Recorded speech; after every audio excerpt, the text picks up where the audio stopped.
নমস্কার। কবিগুরু রবীন্দ্রনাথ ঠাকুরের কবিতা কৃপণ। আমি ভিক্ষা করে ফিরতেছিলাম গ্রামের পথে পথে।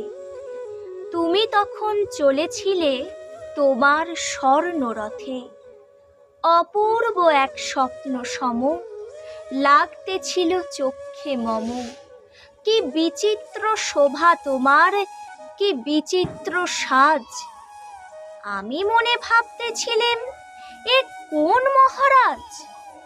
আজি শুভক্ষণে রাত পোহালো, ভেবেছিলেম তবে আজ আমারে দাঁড়ে দাঁড়ে ফিরতে নাহি হবে। বাহির হতে নাহি হতে কাহার দেখা পেলেম পথে। চলিতে রথ ধন ধান্য ছড়াবে দুই ধারে।